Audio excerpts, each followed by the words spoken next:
အားလုံးပဲမင်္ဂလာပါဒီနေ့တော့ကျွန်တော် VSCO flame preset တွေ sharing လုပ်ပြီးတော့မှာဖြစ်ပါတယ် Lightroom preset တွေပေါ့နော် Lightroom preset တွေကို sharing လုပ်ပြီးတော့မှာဖြစ်ပါတယ်အားလုံးစုစုပေါင်း preset ပေါင်းအခု800ဝန်းကျင်လောက်ရှိတယ်ပေါ့နော်800ဝန်းကျင်လောက်ရှိတယ်အဲ့ဒါတွေကိုကျွန်တော် sharing လုပ်ပြီးတော့မယ်ပြီးလို့ရှိရင်ဘယ်လို install လုပ်ရလဲဆိုတာလဲကျွန်တော်ဒီ preset တွေကိုပေါ့နော်ဘယ်လို set ထဲကို install လုပ်ပြီးတော့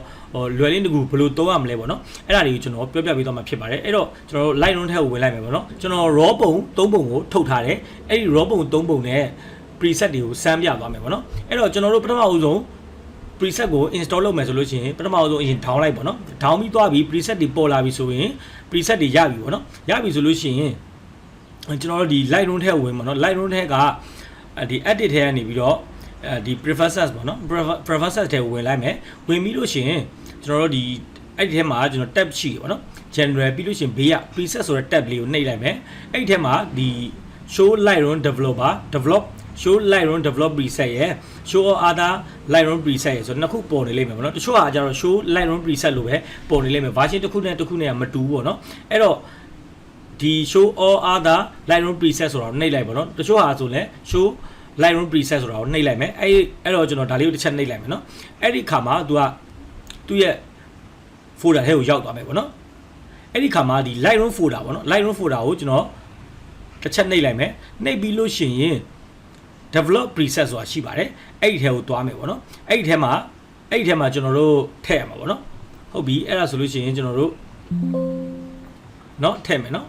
အဲ့တော့အခုနကကျွန်တော်တို့ down ထားတဲ့ဟာကိုဒီမှာယူလိုက်ပေါ့နော် down ထားတဲ့ folder ကိုယူလိုက်မယ်ဒါကတော့ဒီ down ထားတဲ့ folder ပေါ့နော်ပြီးလို့ရှိရင်ကျွန်တော်ဒီဘက်မှာခုနဒီထည့်ရမယ် preset ပေါ့နော် develop preset ထဲကိုထည့်မယ်ပေါ့နော်ခါတည်း page ချလိုက်လို့ရတယ်ပေါ့နော်အဲ့တော့ကျွန်တော်ခုန3ခုထည့်ထားတယ်ပေါ့နော်အဲ့တော့ကျွန်တော်ဒီမှာဒီ4 5 6 9 8ပေါ့နော်အကယ်လို့ထည့်မယ်ဆိုလို့ရှိရင်ဒါကို click တစ်ချက်နှိပ်ပြီးတော့ဆွဲသွားပြီးလို့ရှိရင်လွတ်လိုက်ပေါ့နော်လွတ်ပြီးတော့move here လုပ်မလား copy လုပ်မလားဆိုကျွန်တော် copy ပဲလုပ်လိုက်မယ်ပေါ့နော်နှိပ်လိုက်ပေါ့နော်အဲ့ဒါဆို तू က copy သွားလိမ့်မယ်ပေါ့နော်အဲ့ဒါဆိုဒီမှာဒီ VSCO flame 4ပေါ့နော်တကယ်လို့ file ကိုထည့်ချင်လို့ရှိရင်လည်း file ကိုဖိပြီးဆွဲသွားလိုက်ပြီးလို့ရှိရင် copy ပေါ့နော် copy here ဆိုနှိပ်လိုက်မယ်အဲ့တော့4 5ပေါ့နော်ဒီမှာလဲ6ဆိုရင်6ကိုခေါ်သွားလိုက်ပြီးလို့ရှိရင်ဒီဘက်မှာเนาะ copy နှိပ်လိုက်เนาะဒီလိုပဲပေါ့အားလုံးကိုဒီလိုပဲလုပ်သွားလိုက်ပေါ့เนาะโอเคပေါ့เนาะဒါဆိုလို့ရှိရင်ကျွန်တော်တို့ Lightroom ထဲကို preset တွေရောက်သွားပြီပေါ့เนาะအဲ့တော့ကျွန်တော်တို့ဒီ Lightroom ကိုအရင်ဆုံးပြန်ပြီးတော့ reset ချတဲ့ပုံစံမျိုးပေါ့เนาะ Lightroom ကိုတစ်ချက်အရင်ဆုံးပြန်ပိတ်လိုက်မယ်ပေါ့เนาะကျွန်တော် Lightroom ကိုပိတ်လိုက်ပါမယ်ပြီးလို့ရှိရင်ကျွန်တော်နောက်ထပ်တစ်ခေါက် Lightroom ထဲကိုပြန်ဝင်မယ်ပေါ့နော်အဲ့လိုပေါ်လာပြီးတဲ့အခါမှာသူက update develop preset to XMP ပေါ့နော်ဒီ Lightroom preset ကို update လုပ်ပေးနေတယ်မနော်ခဏစောင့်ပြီးလို့ရှိရင်ကျွန်တော်တို့ခုနထည့်ထားတဲ့ folder တွေကနေပြီးတော့ Lightroom folder ထဲကိုပြောင်းပြီးတော့ထည့်ထားတဲ့ preset တွေဒီ develop ထဲက preset tab မှာလာပေါ်နေလိမ့်မယ်ပေါ့နော်အဲ့တော့သူ update လုပ်တာကိုခဏလေးစောင့်ပြီးလိုက်ပေါ့နော်တချို့ set တွေကလည်း updateမလုပ်ဘူးเนาะတခါတည်းဝင်သွားတယ်တချို့ကျွန်တော်ဟာကြ version အဟောင်းမလို့ပေါ့เนาะသူ update ပြန်လုပ်တယ်ပြန်လုပ်ပြီးတဲ့အခါမှာ preset ပေါ်တယ်တချို့ set တွေကြလည်းတခါတည်း direct တန်းဝင်သွားတယ်လုပ်ချင်မလို့တခါတည်းကျွန်တော် develop tab ကိုသွားပြီး preset ကိုသွားပြီးတော့เนาะတခါတည်းဒီ preset တွေကိုအတင်းကောက်သုံးရုံပဲပေါ့เนาะဒါကတော့ဒီတစ်ခုနဲ့တစ်ခုကွာခြားချက်ပေါ့เนาะဒါကျွန်တော် set ကတော့ကျွန်တော်က Lightroom အဟောင်းသုံးတယ်မလို့ဒီ update ပြန်လုပ်ရပါเนาะခဏစောင့်ပေးလိုက်ရင်သူရလာပါလိမ့်မယ် okay ဒါဆိုလို့ရှိရင်ဒီ custom develop preset တွေကဒီ convert ဖြစ်သွားပြီပေါ့နော် XMP convert လုပ်ပြီးသွားပြီလို့သူပြောတယ်အဲ့ဒါဆို okay နှိပ်လိုက်ပြီးတော့ကျွန်တော်တို့เนาะဒီ preset tab ထဲမှာတွားကြည့်လိုက်အောင်ပဲပေါ့နော်အဲ့တော့ develop ထဲကနေပြီးတော့ဒါဆိုလို့ရှိရင်ဒါလုံးဝ raw ပုံเนาะဘာမှမလုပ်ရသေးတဲ့ပုံ raw ပုံပဲအဲ့တော့ကျွန်တော်တို့ဒီ preset တွေကိုသုံးပြီးတော့ဒီမှာပြန်ပြီးတော့သုံးလို့ရတယ်ပေါ့နော် filter ပုံစံမျိုးနဲ့ပြန်ပြီးတော့သုံးလို့ရတယ်အဲ့တော့ကျွန်တော်တို့ခုနထည့်တဲ့ဟာလေးပြန်ကြည့်မယ်ပေါ့နော်ဒါဆိုလို့ရှိရင်1 2 3เนาะဒီမှာကျွန်တော်တစ်ကနေပြီးတော့9ထိထည့်ထားတယ်ခုနကကျွန်တော်ထည့်လိုက်တာ3ကနေ9ထိဆိုတော့ဒါအကုန်ရလိုက်ပေါ့နော်အဲ့တော့ကျွန်တော်တို့ preset တွေကိုသုံးကြည့်မယ်ပေါ့နော် preset တွေကိုသုံးကြည့်မယ်ဆိုတော့ဒါကတော့လုံးဝ raw file ပဲပေါ့နော်ဘာမှမလုပ်ရဒါကတော့လုံးဝ raw file ပဲဘာမှမလုပ်ရသေးတယ်ဟာအဲ့တော့ကျွန်တော်တို့ဒီ preset တွေကိုဒီထဲကနေပြီးတော့ယူပြီးတော့သုံးလို့ရပါတော့ကိုဒီမှာဒီဟိုဟာရဲ့ navigator လေးမှာလည်းသူကလာပေါ်ပြီးရပေါ့နော်နော်ဒီ navigator မှာပေါ်ပြီးတယ်ချက်ကြည့်မယ်နော်ဒါဆိုလို့ရှိရင်ပုံစံပြောင်းသွားတာမြင်ရလိမ့်မယ်ပေါ့နော်ဒါသူ့ရဲ့ preset တွေပေါ့နော်သူ့ရဲ့တကယ်လို့ကိုကဒီဟာလေးကိုကြိုက်တယ်ဆိုလို့ရှိရင် click နှိပ်လိုက်အောင်နော်သူကသူဒီဘက်ဘေးမှာသူက သူကသူချိန်သွားပြီးတယ်ပေါ့နော်ဒါကတော့ preset သုံးတဲ့လူတိုင်းတော်တော်များများသိပါတယ်ဒါကတော့ preset sharing လုပ်တာပေါ့နော်မသိတဲ့လူတွေအတွက်ကျွန်တော်ဒါ sharing လုပ်ပါပေါ့နော်အခုကြိုက်တဲ့ဟာလေးကိုယူလိုက်ပေါ့နော်ဒီမှာသူ့ရဲ့ preset တွေပေါ့နော်မျိုးစုံရှိတယ်ဒီမှာနော်ကိုဘယ်ဟာလေးကြိုက်တယ်ပေါ့နော်ကြိုက်တဲ့ဟာလေးကိုတုံးလိုက်ပေါ့နော်ဒီမှာတကယ်လို့ဒါလေးကြိုက်တယ်ဆိုလို့ရှိရင်ဒါလေးပေါ့နော်အဲ့ကျွန်တော်တို့ခုနဟာကိ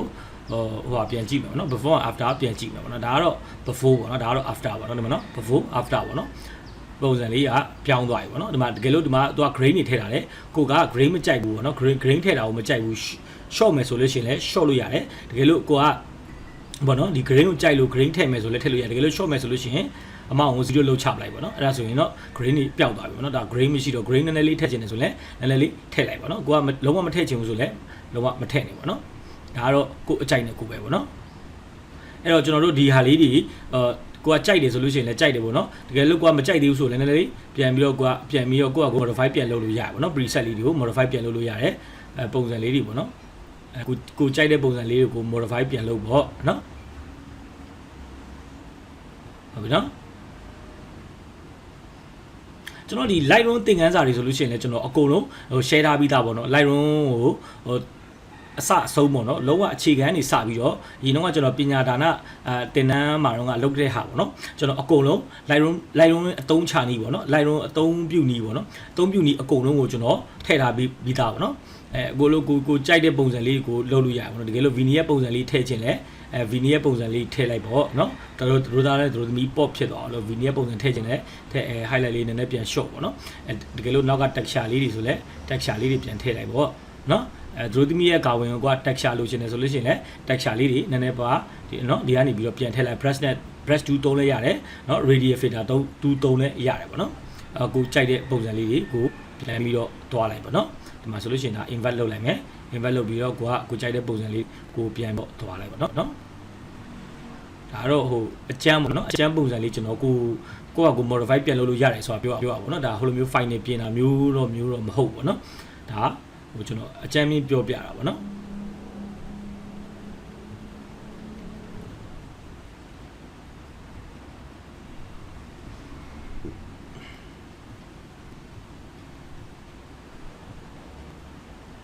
်နော်အဲ့လိုမျိုးလေးတွေကိုကြိုက်တဲ့ပုံစံလေးတွေကိုလုပ်လို့ရတယ်ပေါ့နော်အဲ့ဒါဆိုလို့ရှိရင်ကျွန်တော်တို့ဒီမှာကြည့်မယ်ဆိုလို့ရှိရင်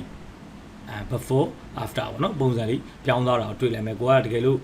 white balance တွေပဲမကြိုက်ဘူးဆိုရင်လည်းကိုကပြန်ပြီးတော့ချိန်ကြည့်ပေါ့နော် white balance ကိုနော် white balance ချိန်နဲ့နီးဒီပါလေကျွန်တော်အကုန်လုံးပြောပြထားတယ်ပေါ့နော်အရင်ဒီကျွန်တော်တို့ဒီ Lightroom သင်ခန်းစာမှာကျွန်တော်အကုန်ပြောပြထားပြီးပြီပေါ့နော်အဲ့တော့ဒါဆိုလို့ရှိရင် after ပေါ့နော်ဒါဆိုရင် before ပေါ့နော် before နဲ့ after နဲ့ပေါ့နော်ကိုကြိုက်တဲ့ပုံစံလေးတွေကိုပြင်လို့ရတယ်အဲ့ဒါပေါ့နော်ဒီမှာဒီ preset လေးတွေနဲ့ပေါ့နော်ကိုကြိုက်တဲ့ပုံစံလေးတွေကိုပြင်လို့ရပါတယ်ဒီ Lightroom သင်ခန်းစာပေါ့နော်ဒီမှာကျွန်တော်ဒီ Lightroom သင်ခန်းစာ1ကနေပြီးတော့အပိုင်း18ထိရှိပေါ့နော်အဲ့ Lightroom သင်ခန်းစာထဲမှာဆိုလို့ရှိရင်ကျွန်တော်အရင်ကပညာဒါနလုပ်ခဲ့တဲ့ဟာတွေပေါ့နော်ပညာဒါနလုပ်ခဲ့တဲ့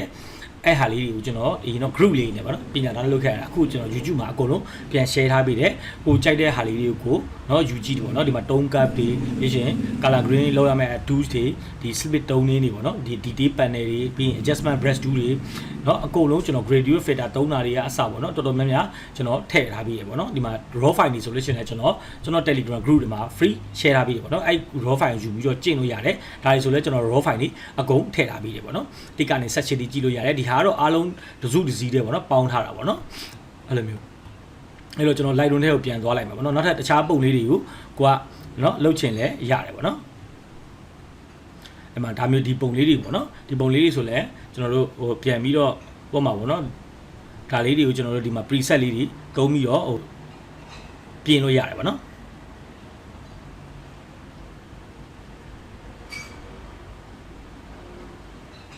်ဒီမှာကျွန်တော်ကြိုက်တဲ့ပုံစံလေးတွေပေါ့နော်ကျွန်တော်ကြိုက်တဲ့ပုံစံလေးတွေတွားလို့ရတယ်ကြိုက်တဲ့ပုံစံလေးတွေပြင်လို့ရတယ်ပေါ့နော်ဒီမှာဆိုလို့ရှိရင်လည်းသူတို့ grain မထည့်ချင်ဘူးဆိုလည်းမထည့်တယ်ပေါ့နော်ကြိုက်တဲ့ပုံစံကိုပြင်လို့ရပါတယ်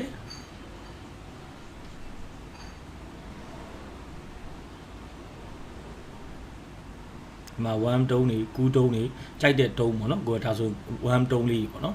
်သူ့ရဲ့ number align ရှိတယ်ပေါ့နော်ဒါဆိုရင်1က add သွားပြီပေါ့နော်1 add သွားပြီဒါဆိုလို့ရှိရင်ဒီမှာဒါမျိုးကြည့်မယ်ဆိုလို့ရှိရင်တိတာပေါ့နော်ဒါမျိုးလေးတွေပြီးရင်ကိုစိတ်ကြိုက်ကိုပုံလေးတွေကိုပြန်ပြီးတော့ပြင်ပေါ့နော် ဒီအပေါ်မှာဟိုထည့်မယ်ဆိုရင် graduate filter လေးတွေဒီအပေါ်မှာထည့်လိုက်ပေါ့နော် anti filter ပုံစံမျိုးလေးထည့်လို့ရတယ်ဒါကတော့ကျွန်တော်ဟိုပြောပြတာပေါ့နော်နောက်ထပ်ဒီမှာဆိုလို့ရှိရင်လည်းဒီလိုပဲခြားပုံနေဆိုလို့ရှိရင်လည်းဒီလိုပဲပြင်လို့ရတယ်ပေါ့နော်အဲ့ဒီဟာတွေကိုအကုန်လုံးကိုကျွန်တော်ဟိုမှာ share ထားပေးမယ်နော်ကျွန်တော် Telegram group မှာရှိတယ်ပေါ့နော် Telegram channel ပေါ့နော်အဲ့ channel မှာကျွန်တော်အကုန်တင်ထားပေးမယ်အောက်က link မှာလည်းကျွန်တော် description ထားပေးမယ်ပေါ့နော်အဲ့မှာလာယူလို့ရတယ်ဒါဆိုလို့ရှိရင်လည်း raw ပုံပဲဘာမှမပြင်ရသေးဘူးပေါ့နော်ဒါလေးဆိုလို့ရှိရင်လည်း raw ပုံပဲပေါ့နော်ပေါ့နော်ဒီမှာကြည့်လို့ရတယ် original ပုံလေးပေါ့နော်တကယ်လို့ကိုကြိုက်တဲ့ tool ကိုကြိုက်တဲ့ preset လေးတွေကိုသုံးလို့ရပါတယ်ဒီထဲမှာထည့်ပေးထားတယ်နော်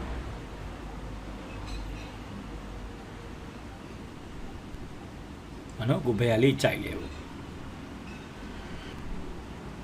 ဒါမျိုးလေးဒါဆိုခူးတုံးလေးတွေသုံးမလားမနော်ဒါဆိုခူးနဲ့1နဲ့ဟာလေးတွေပေါ့နော်ဒါမျိုးလေးတွေသုံးလို့ရတယ်ပေါ့နော်ဒါဆိုရင်သူကဟိုဝင်သွားပြီပေါ့နော်သူက grain ထည့်ထားတယ်ပေါ့နော် grain ထည့်ထားတယ်ကိုက grain မကြိုက်ဘူးဆိုလို့ရှိရင်ခုနကျွန်တော်ပြောတဲ့အတိုင်းပဲ grain ကိုနော် effect ထဲမှာရှိရပေါ့နော်